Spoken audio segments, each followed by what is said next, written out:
नमस्कार दोस्तों, कैसे हैं आप। उम्मीद करते हैं आप अच्छे होंगे, स्वस्थ होंगे।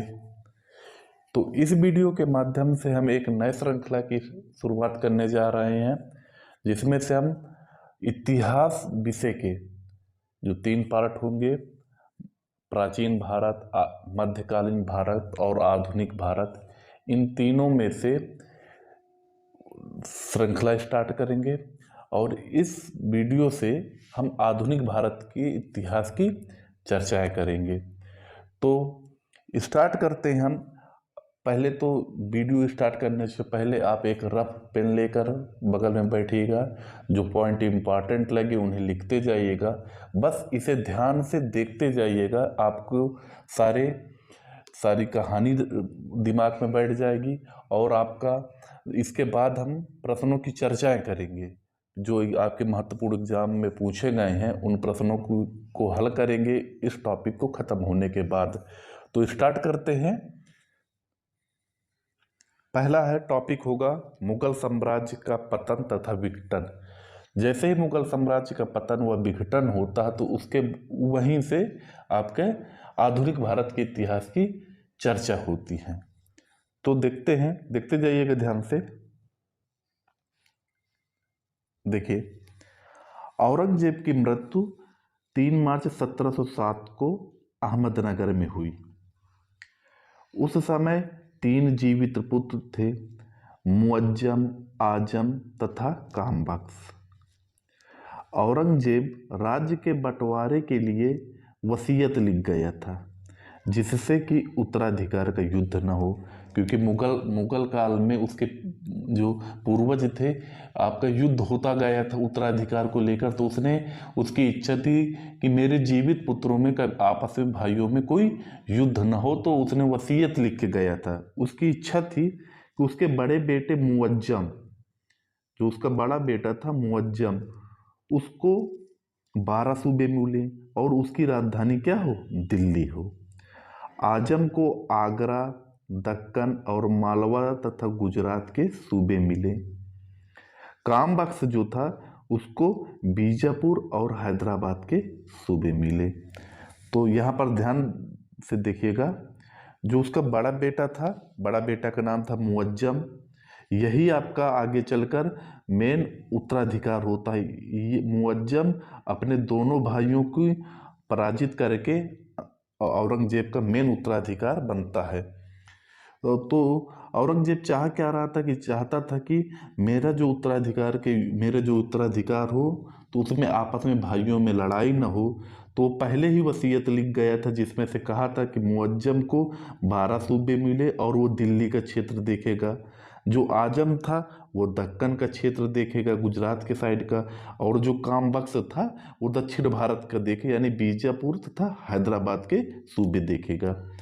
फ्रेंड्स, इसको आप ध्यान से देखते जाइएगा और स्क्रीनशॉट लेते जाइएगा। तो आगे बढ़ते हैं। मुअज्जम जो बहादुर शाह के नाम से अपने आप को बादशाह घोषित करता है। मुअज्जम जो सबसे बड़ा बेटा था, वो बहादुर शाह के नाम से अपने आप को बादशाह घोषित करता है। कामबख्श जो था वो बीजापुर में अपने आप को बादशाह घोषित कर लिया। जो आजम था वो आगरा पर अधिकार करने के बाद आगरा पर अधिकार कर लिया और जचाऊ में शिविर बनाया। तो जो मुअज्जम था, मुअज्जम को ही बहादुर शाह प्रथम के नाम से जाना जाता है। यह मेन औरंगजेब का उत्तराधिकार होता है, अधिकारी होता। जो कामबख्श और जो आजम, ये इनको पराजित करता है। नेक्स्ट देखते हैं। 18 जून 1707 को जजाऊ का युद्ध होता है। जजाऊ का युद्ध होता है, जिसमें से बहादुर शाह ने आजम को पराजित किया। और जनवरी 1709 में बीजापुर का युद्ध होता है, जिसमें से बहादुर शाह कामबख्श को पराजित करता है और कामबख्श मारा जाता है। तो देखिएगा, बहादुर शाह जिसे मुअज्जम कहा गया था। मुअज्जम ने ही आजम और कामबख्श दोनों को पराजित किया है। आगे देखते हैं, आप इसके स्क्रीनशॉट लेते जाइएगा। बहादुर शाह प्रथम, जिसे शाह आलम प्रथम और इसे मुअज्जम भी कहा गया। तो देखते जाइएगा। उत्तराधिकार के युद्ध में 63 वर्षीय बहादुर शाह प्रथम विजेता रहा। वह विद्वान, आत्मगौरवपूर्ण और योग्य था। इसने समझौता और मेल मिलाप की नीति अपनाई। इसने हिंदू सरदारों और राजाओं के प्रति अधिक सहिष्णुता पूर्वक रुख अपनाया। बहादुर शाह को शाहे बेखबर भी कहा जाता है। ये क्वेश्चन पूछा गया है, किस मुगल सम्राट को शाहे बेखबर कहा गया? तो बहादुर शाह प्रथम को, जिसे शाह आलम प्रथम भी कहा जाता है, इसे ही मुअज्जम कहा जाता है, इसे शाहे बेखबर के नाम से भी जाना जाता है। आप इसके स्क्रीनशॉट रख सकते हैं। आगे देखते हैं। बहादुर शाह के 4 पुत्र थे। ध्यान देखिए, जहांदार, अजीमुशान, रफीउशान और जहान शाह। ध्यान रखिएगा, बहादुर शाह औरंगजेब का जो पुत्र था बहादुर शाह के 4 बेटे थे। उत्तराधिकार के युद्ध में सबसे कम काबिल बेटा जहांदार शाह विजयी हुआ। ध्यान रखिएगा, सबसे कम काबिल बेटा जो था उसे विजय किया था। क्यों? क्योंकि इसमें एक शक्तिशाली सामंत जुल्फिकार का समर्थन प्राप्त था। जुल्फिकार जहांदार शाह का सपोर्ट करता था और उत्तराधिकार के युद्ध में जहांदार शाह विजयी होता है। नेक्स्ट देखते हैं, जहांदार शाह के बारे में बात करते हैं। इसके शासनकाल में जुल्फिकार का प्रभुत्व अधिक था। क्यों जुल्फिकार का प्रभुत्व अधिक था? सामंत था। क्यों? क्योंकि इसने ही जहांदार शाह को गद्दी पर बैठाया और स्वाभाविक सी बात है, राजनीति में जो गद्दी पर बैठालता है उसका प्रभाव शासन पर अधिक होता है। इसने भारतीय असंतुष्ट वर्ग को संतुष्ट करने का प्रयास किया। इसने जयसिंह को मालवा का सूबेदार नियुक्त किया और मिर्जा राजा की पदवी दी। तो याद रखिएगा, जहांदार शाह ने जयसिंह को मिर्जा राजा की पदवी दी। मारवाड़ के अजीत सिंह को महाराजा की पदवी दी। आगे देखते हैं, जहांदार के समय जजिया कर समाप्त हुआ।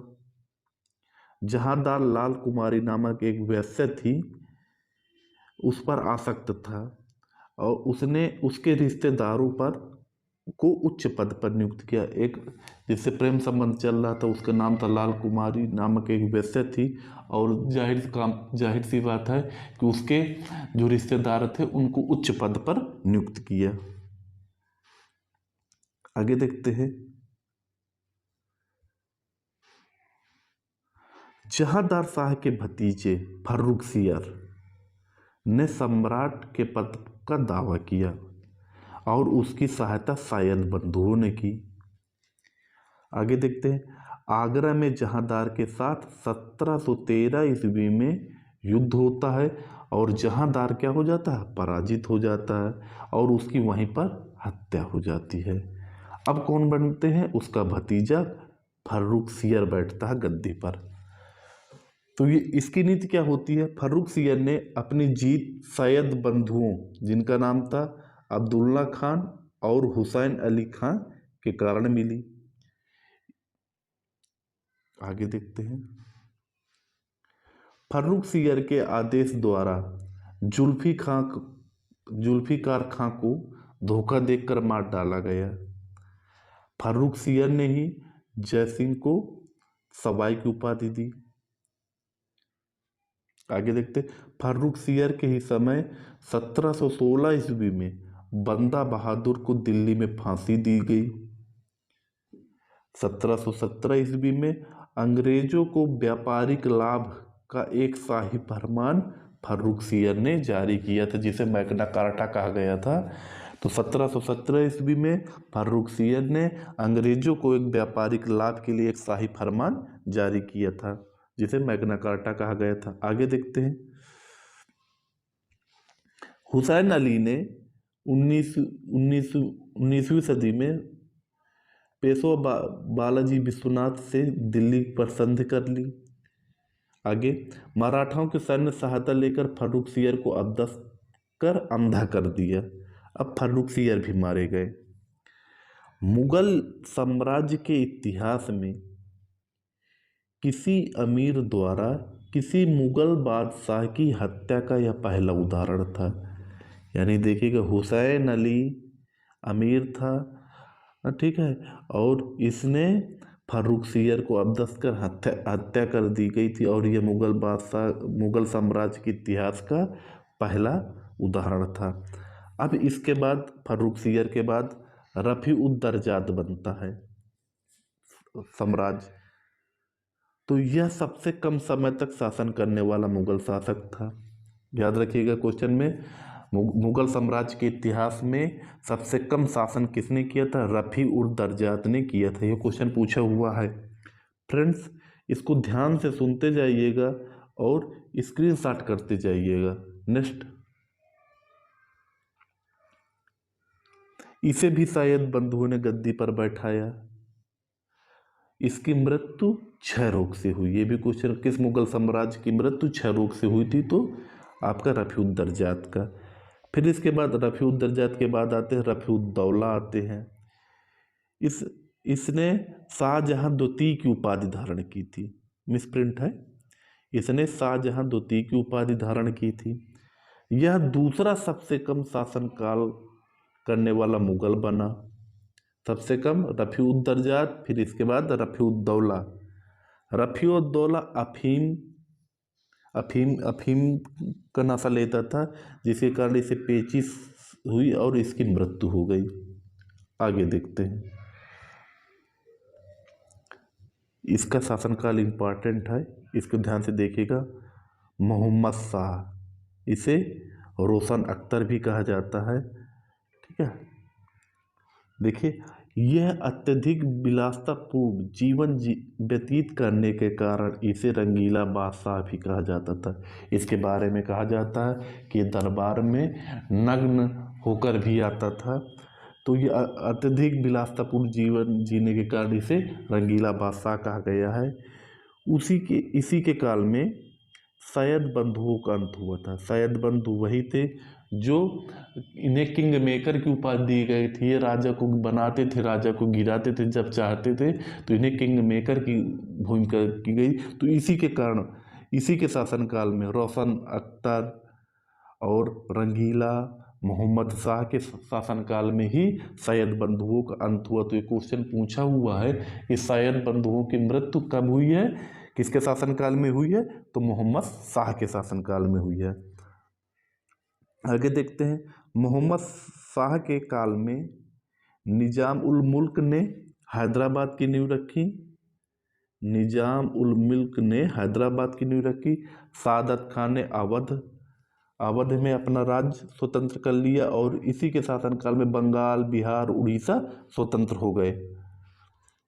इसी के शासनकाल में बंगाल, बिहार, उड़ीसा स्वतंत्र हो गए। तो देखिए, जो मोहम्मद शाह रंगीला बादशाह था, यह अत्यधिक विलासिता था, तो ये अपने साम्राज्य की तरफ ध्यान नहीं देता था। जब ध्यान नहीं देगा तो जाहिर सी बात, जो दूर दराज के जो राज्य होंगे वो क्या होंगे, अपने आप को स्वतंत्र घोषित कर लेंगे। तो इसी समय क्या हुआ था, हैदराबाद, निजाम उल मुल्क ने हैदराबाद की नींव रखी, सादत खान ने अवध को स्वतंत्र कर लिया, और इसी के समय बंगाल, बिहार, उड़ीसा क्या हो गए, अपने आप को धीरे धीरे स्वतंत्र कर लिए। जो पहले एक हुआ करते थे, एक मुगल साम्राज्य हुआ करता था। अब मोहम्मद शाह यानी रंगीला के समय में नादिर शाह का आक्रमण हुआ, ठीक है, दिल्ली पे। नादिर मोस्ट इम्पॉर्टेंट, जो फारस से आया था 1739 में नादिर शाह का आक्रमण हुआ था। इस प्रकार मोहम्मद शाह के लंबे शासनकाल में अधिकतर प्रांतों ने अपने आप को स्वतंत्र घोषित कर लिया। क्यों? क्योंकि मोहम्मद शाह रंगीला या रंगीला रोशन अख्तर ये साम्राज्य में रुचि नहीं रखता था, अत्यधिक विलासी था। तो धीरे धीरे अपने को राज्य जो थे, दूर दराज के राज्य जो थे, वो अपने आप को स्वतंत्र कर लिए। नेक्स्ट, अहमद शाह के बारे में बात करते हैं। तो ये सब क्रम से है, उनके बाद ध्यान रखिएगा ये जो डेट पड़ी है सब एक के बाद एक जो साम्राज्य होते गए उनके क्रम आते गए हैं। तो मोहम्मद शाह की मृत्यु के बाद उसका एकमात्र पुत्र अहमद शाह गद्दी पर बैठा। इस मुगल सम्राट के काल में मुगल अर्थव्यवस्था छिन्न भिन्न हो गई, क्योंकि पहले वाले ने कुछ किया नहीं तो जाहिर सी बात उनके बेटे के क्या होगा, सब खत्म ही हो जाएगा। उल्लेख मिलता है कि सेना का वेतन देने के लिए शाही सामान तक बिकने लगा था। तो याद रखिएगा सबसे खराब स्थिति किसके शासनकाल में हो गई थी मुगल साम्राज्य की, तो अहमद शाह के शासनकाल में हो गई थी। इसी के शासनकाल में 1748 में अहमद शाह अब्दाली भारत पर आक्रमण करता है। तो फ्रेंड्स स्क्रीनशॉट इसका आप ले सकते हैं। आगे देखते हैं। इसके बाद जहांदार के पुत्र, अहमद शाह के बाद जहांदार के पुत्र आलमगीर द्वितीय ने हत्या करवा दी। तो जाहिर सी बात आलमगीर द्वितीय ने हत्या करवा दी। मिस प्रिंट है भैया, थोड़ा सा ध्यान रखिएगा। तो बनेंगे कौन, आलमगीर द्वितीय बनेंगे। तो इसका नाम अजीउद्दीन था। इसके शासनकाल में अब्दाली दिल्ली तक आ गया था। अहमद शाह अब्दाली ने आक्रमण किया था, अब वो आ गए दिल्ली तक बढ़ के आ गए। अब आलमगीर द्वितीय के शासनकाल में ही प्लासी का युद्ध हुआ था। 1757 में जो प्लासी का युद्ध हुआ था वो किस, उस समय मुगल साम्राज्य कौन था, आलमगीर द्वितीय, याद रखिएगा। आगे देखते हैं। आलमगीर द्वितीय के बाद बनते हैं शाहजहां तृतीय। आलमगीर द्वितीय की हत्या के समय उसका पुत्र अली गौहर के नाम से देखिए अली गौहर उपाधि रखी थी, नाम था शाहजहां तृतीय। द्वितीय के नाम से अपने आप को बादशाह घोषित किया। अब देखिएगा यहाँ पर थोड़ा समझिएगा। और इसी समय दिल्ली में इदमादुल मुल्क ने काम बख्श का पौत्र को शाहजहां तृतीय के नाम से राज सिंहासन पर बैठा दिया। यानी दो लोग शासन का मुगल साम्राज्य में एक साथ दो राजा भी हो चुके हैं। तो याद रखिएगा इस पॉइंट को। अब आते हैं शाह आलम तृतीय। शाह आलम जो तृतीय था इसका नाम अली गौहर था। इसी के समय में पानीपत का तृतीय युद्ध हुआ जो 1761 में हुआ, तथा बक्सर का युद्ध हुआ। तो याद रखिएगा फ्रेंड्स, जो प्लासी का युद्ध था, जो प्लासी का युद्ध था वो आलमगीर द्वितीय के समय में हुआ था, और जो प्लासी का पानीपत का तृतीय युद्ध हुआ था वो शाह आलम द्वितीय, और बक्सर का जो युद्ध हुआ था वो शाह आलम द्वितीय या के शासनकाल में हुआ था। शाह आलम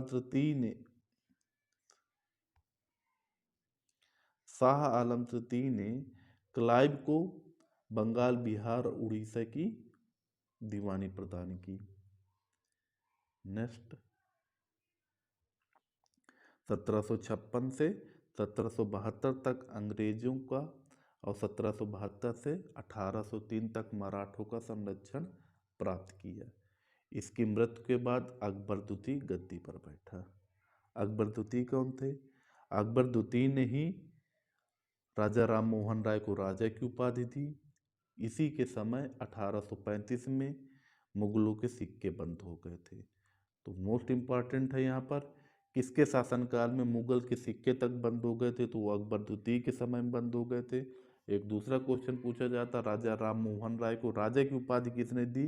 अकबर द्वितीय ने दी। आगे देखते हैं। अकबर द्वितीय के बाद आते हैं बहादुर शाह द्वितीय। यह अंतिम मुगल सम्राट था, जिसे जफर का नाम भी दिया गया था। 1857 के विद्रोह के बाद इसे बंदी बना लिया गया था, लेकिन कानूनी रूप से मुगल साम्राज्य 1 नवंबर 1857 को महारानी विक्टोरिया की घोषणा के बाद समाप्त हुआ। आगे देखते हैं।